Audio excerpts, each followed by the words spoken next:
Joining us now is Nick Adams, a conservative commentator, Trump loyalist, and the author of the new book, From Mar-a-Lago to Mars, President Trump's Great American Comeback. The book is a full-throated defense of Donald Trump's vision for America and a passionate argument for why Trump's policies are exactly what the country needs right now. Nick, welcome to the show. Thank you so much for joining us.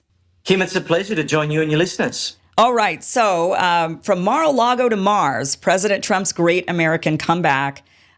You're a big fan of President Trump, obviously. Let's talk about this. First of all, Mars. Can we just start with Mars? I don't want to go to Mars. I don't want to live on Mars. It's really cold. It's colder than Antarctica. We'd have to terraform the thing. It would take a really long time. I'm just not really interested in going there. But what do you think it is that's so great about the vision of, going to Mars? Well, I think it's the ultimate manifest destiny, the conquest of Mars for the United States of America.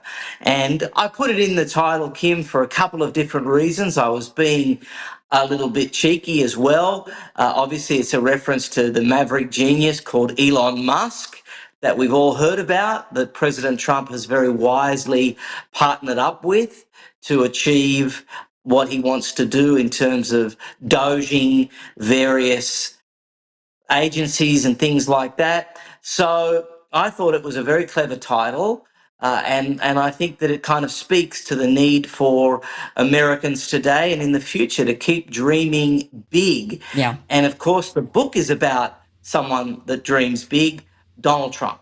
Yeah. Okay. So the Trump administration, I have to say I think I'm curious to get your reaction on this, because I think many of us were pretty excited to see him win and get back into the Oval Office. And, his plans, his vision for America, I think people were really, really ready for, especially after the disaster presidency of Joe Biden. But now that he's in, I think many of us who were hopeful for his presidency have been now disappointed to say the least. Are you disappointed at all? I mean, there's a lot of things going on. For example, he seems very Israel first, not America first. He's talking about adding Canada as a state, going after Greenland. We thought that he was going to be focusing on building America. Now the tariffs are causing the economy to tank. Wall Street's tanking, right? There's a lot of things that are going on where the economy is not getting better. The tariffs, people are realizing, are only affecting Americans. It's not really affecting the foreign countries because it's a tax on Americans. It's not really a tax on them. They don't pay that. So I think a lot of people are disappointed in the Trump presidency at this stage. Do you think, what do you think? I mean, you've been a big fan. Are you feeling any disappointment at all?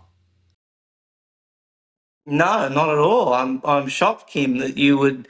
I don't know who you're talking to, and I don't know quite what you might be referring to. I think that since the 20th of January, certainly for me and everybody I speak to, it's like waking up on Christmas morning every day.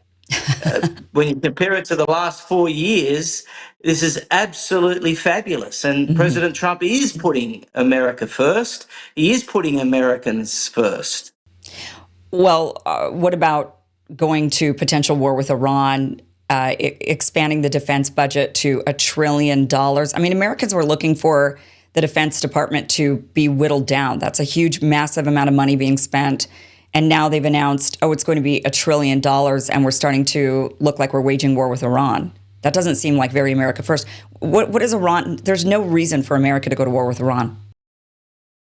I haven't seen the news that America's going to war with Iran. So you don't think that any of the posturing against Iran, sending weapons, sending more naval ships out there, you don't think that that's escalating potential tensions? I don't think it's wise policy to eliminate anything off the table, but I can tell you that President Trump has a legacy of peace through strength, and I don't see that changing anytime soon. So what do you think the strategy is there, and why do we even have the strategy? Why are we even still in the Middle East? I think the strategy is to make sure that Iran doesn't get a nuclear weapon. President Trump has made it very clear that that is not something that we can abide by. And he is going to use all of his political nous, business nous, negotiation skills to make sure that happens. And as people outside We've just got to wait and watch and see what's going to happen. But President Trump is not a warmonger. President Trump is the peace president. I don't see us going to war with Iran, but for the President of the United States to simply remove any and all options militarily off the table would just be not a good negotiating tactic whatsoever. If Iran got a nuke, what would it matter? I mean, look, like North Korea has nukes. What does it matter?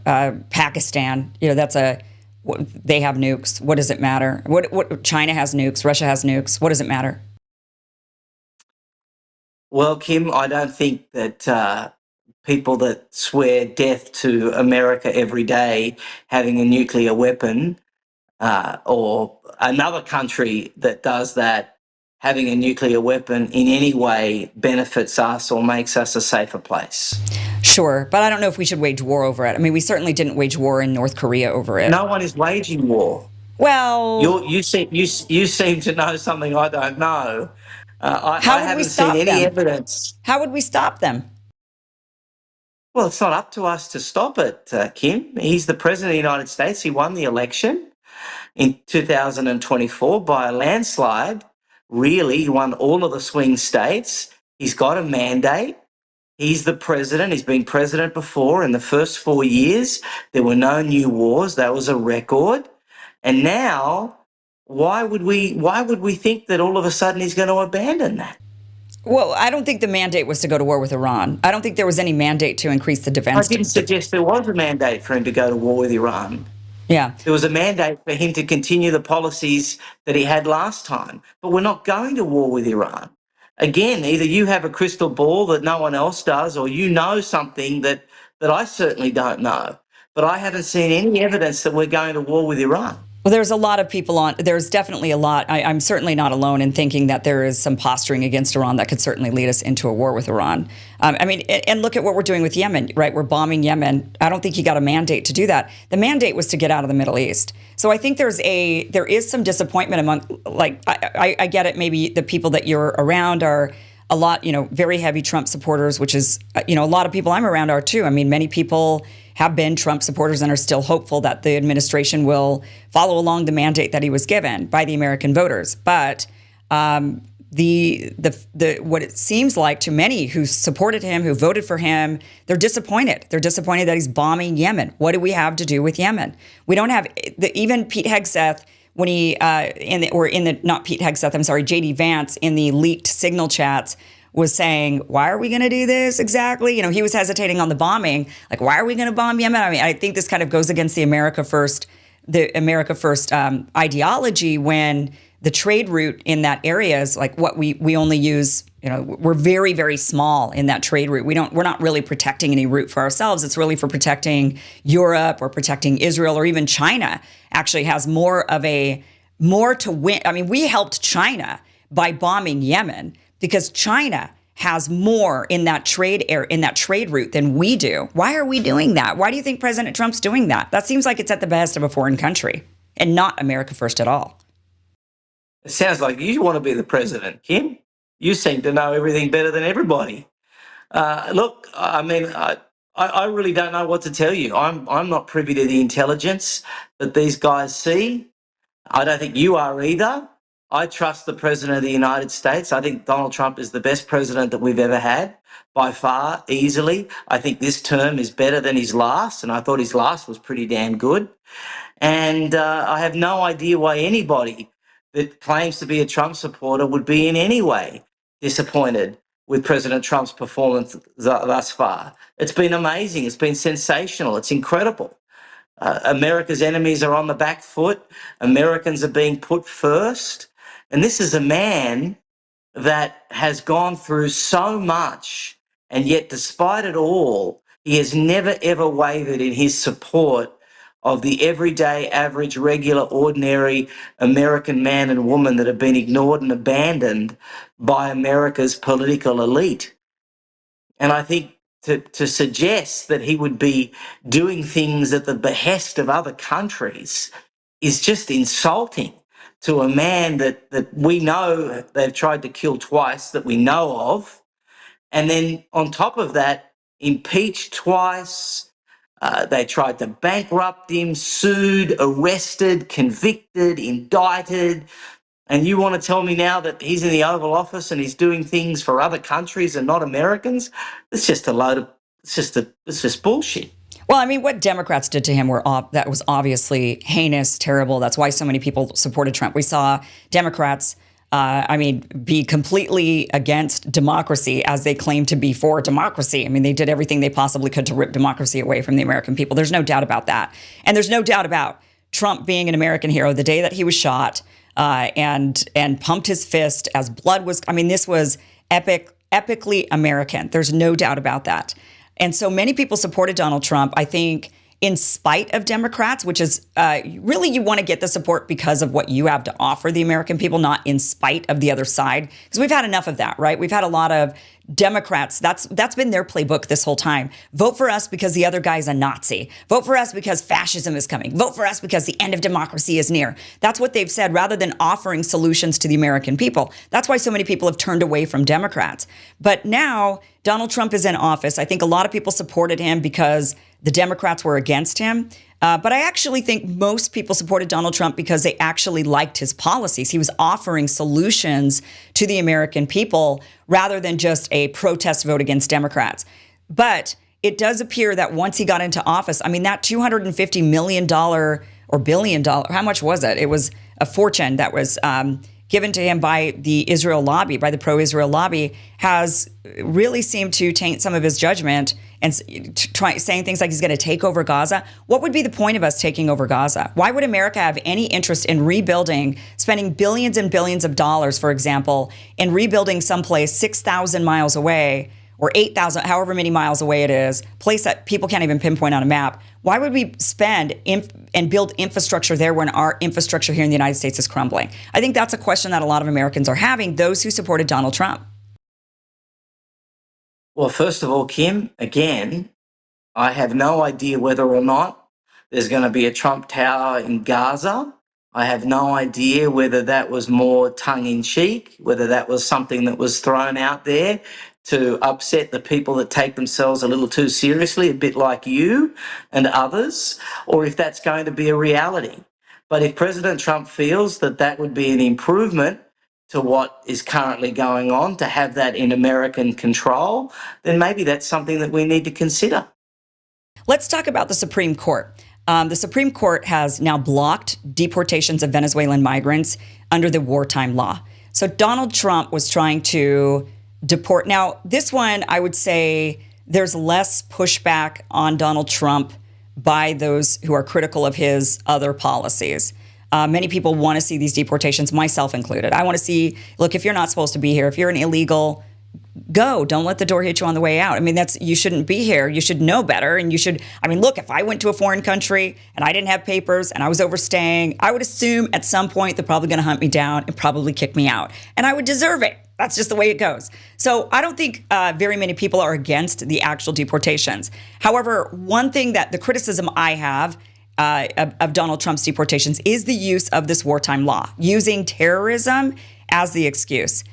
Let me ask you, before we go on with this question, do you support the Patriot Act? Do you support all of the wartime measures that were implemented against the citizenry after the invasion of Iraq, after 9/11? Because this is very Patriot Act to me. Well, I don't know. I disagree with that assessment. I don't think what's happening now is Patriot Act. I think that we have a situation where we have really, really bad and awful people doing terrible and horrific things to Americans. And President Trump wants to make sure that all of those people are not able to do harm and they're not going to be able to live in the United States. Now, I support him achieving that. Now, if you want to get into the weeds and you want to go and complain about the auspices under which he's doing it, I'm just happy that the action is being taken. As somebody that came to this country legally, as a legal immigrant, as a naturalized American citizen who spent tens and tens of thousands of dollars, took years for me to get my green card, nothing frustrates me more than illegal immigration. And I think we want to be careful about complaining about process at the expense of making sure the right thing happens. The problem with the Wartime Act is that the wartime law is that Donald Trump could use this, as he stated he would, against American citizens. He has said he wants to go after the homegrowns next. He said this on Fox News. He said this in the White House. And that is the issue with using Patriot Act style laws, is that this is used against the citizenry. People supported the Patriot Act. They said, yeah, do it. We want to get the terrorists. We can't have an attack like this happen again on our country. And the only thing that really ended up happening with the Patriot Act is it just gets used against Americans, not against the people that it's supposed to actually target. It goes after everybody. And the problem with this there's laws already in the books if you want to get rid of illegals. You don't need to use or make up some terrorism laws and implement that. Being an illegal in this country, that's it. That's all you need. There's plenty of laws against that. There's plenty of laws to deport you. You do have to go through the courts. You do have to have, but that could be very fast. They could do rocket dockets, just pass them through one by one, get them out of here using the court system. It's pretty cut and dry, especially if they're illegal. But using wartime, this is very Patriot Act. And that to me is where it gets really scary, because once you implement this, don't you think Democrats are going to get into office and implement this and use this against you? I mean, you would be a sitting duck, by the way, for this. I mean, you're such a staunch Trump supporter. You're not from here. You're not born and raised. They won't care if you're a citizen of this country. If Donald Trump is saying he can go after citizens of this country, and ship them off to Venezuela, ship them off to El Salvador, you, Nick, might be next on this one when the Democrats get into power. They say, get this guy out of here. He's a menace to society, being such a supporter of Donald Trump. Kim, I don't know what you're smoking, but I don't think that your elevator goes quite to the top floor, because it's certainly not something I am concerned about whatsoever. I think the stuff that you're talking about really is a kangaroo loose in the top paddock kind of thing. And I'm an American citizen, just like you. The Constitution protects me just as it does you. You don't like Donald Trump, so maybe that will help you in the hypothetical that you're offering. But it's certainly not something that I worry about whatsoever. I like Donald Trump. I just don't like some of the policies that he's implementing. You haven't. Tell me what he's done that you like. From the very beginning, all it's been is anti-Donald Trump, criticism of Donald Trump, critiquing Donald Trump, questioning his motives about things that you don't even know, that haven't even happened yet. Well, it's, I think, my job to question. For one, I'm not a sycophant of anybody. I don't want to be blindly supportive of anybody. It's important to criticize any and all policies, even if you like and support the person. I do like that Donald Trump has cracked down on immigration. We no longer have really a crisis at the border. The flood of immigrants coming in has stopped, and that has happened under Donald Trump, and he deserves all the credit in the world for that. That is fantastic. I like that he's going after all of these, especially these violent Venezuelan migrants that we've seen come in that are part of gangs. I like that he's going after them. I just don't like the mechanism that he's using, the tool that he's using to get rid of them, because I know for sure it will be used by Democrats. Anytime you wield a tool, you make a tool and you stick it in the White House, it doesn't leave the White House. The next administration that comes in, which will be potentially Democrats, Alexandria Ocasio-Cortez could be the next Democratic president. I guarantee you that. I think she will be. And when she is, don't you think she will wield it? And she will look at you and she will say, Nick, I don't care if you became an American citizen. The fact is that you were a terrorist who was able to use the system and become an American, and you shouldn't be an American because you're a big Trump supporter, and we got to get you out of here. And the next thing you know, you find yourself in an El Salvadorian death camp. I mean, I think when you use when you make these tools, then the tools get used. And that to me is where it gets really, really scary. So I mean, don't you have any concern whatsoever that tool could be used against you by AOC when she becomes president? No. You're not afraid of AOC? Not in the slightest. What do you think would happen if she became president? It seems that you'd be much happier. Me? No. I think she's one of the worst politicians out there. Okay, let's talk about the tariffs. So the issue with the tariffs is that this is actually a tax on the consumer, right? Because the importer brings in the imported goods. They have to pay the tariff. We're seeing a lot of mom and pop businesses complaining now, saying, oh, I brought in $3,000 worth of goods from my small business, my small Etsy shop, but the tariffs on it is another $2,500. I can't afford that. What do I do? What do I do? So there's now been a pause on the tariffs, I think mostly because the mom and pops here in the United States are starting to really feel that pain. Obviously, the economy doesn't like it that much. Now Trump is going after Federal Reserve Chair Jerome Powell, calling him a major loser, trying to get him to lower the interest rates, which many have said, well, some have said, I should say, that the strategy of the tariffs, some speculated that actually that strategy was to try to kind of crash the economy a little bit so that the Fed would be pressured to lower interest rates. And that... I heard that speculation last week before, thought it was interesting. Today, I feel like that speculation was probably pretty accurate, considering he's now attacking the Federal Reserve Chair and saying, you're a major loser, lower those rates, lower those rates. So it seems like that is what he wanted to have happen. It hasn't happened. What do you think is going to happen with these tariffs, this trade war? I don't know. I don't think China's going to cave. I think that they're staring each other down, and I think China's going to win on this. Well, that doesn't surprise me that you feel that way at all, based on the last 10 or 15 minutes of speaking to you. Look, America's going to win. Donald Trump's going to win. We've been ripped off for a long time, and that's what should be upsetting you, Kim, that Americans have been ripped off for a long time. And finally, we have a president who has testicular fortitude. That might not be something that you like, but it's something that is a reality. And he's doing something about it. He's taking the fight to China. And President Trump is not going to blink. I can tell you that right now. I've had the opportunity to get to know the man well over the last 9 years. I've been with him since the 16th of June 2015. He's not going to blink. And he's going to bring back wealth. He's going to bring back all kinds of great things to America. This is the best thing that could happen to our country. And for you to be out there pumping this doomsday thing and not even have any faith in our president, it's shameful. Okay, but let's say China doesn't blink. What is going to happen? I mean, one of the issues that the small mom and pop shops are talking about, even the bigger businesses, we just don't have the manufacturing here in the United States to replace these goods. So they're either stuck paying these tariffs or they go out of business. What do you think is going to be the outcome? China needs us.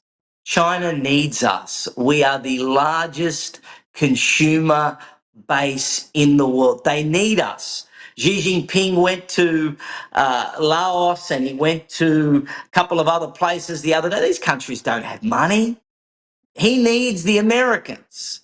And Donald Trump is making sure that the score is going to get evened. He's going to level the playing field so that America stops being ripped off. Right, but how? And that is something that you should celebrate. What would China do? I mean, I guess my point is, what would China do that would make it to where these tariffs go away against China? What would be that's where I'm confused. What does China need to do in order for us to drop the tariffs against China? Remove their own tariffs to start with. So they need to just remove all tariffs on American goods. But what goods do we even give them? I mean, what are we exporting? Don't you think that would be a fair thing? Sure, but I think it would be a fair thing. The issue is more about the trade imbalance, right? Why don't you like tariffs? Why don't you like tariffs? Because I don't. Well, for one, you have to have a strategy with tariffs. I don't mind tariffs as long as Donald Trump doesn't have a strategy. The strategy He's been talking about it since the 80s.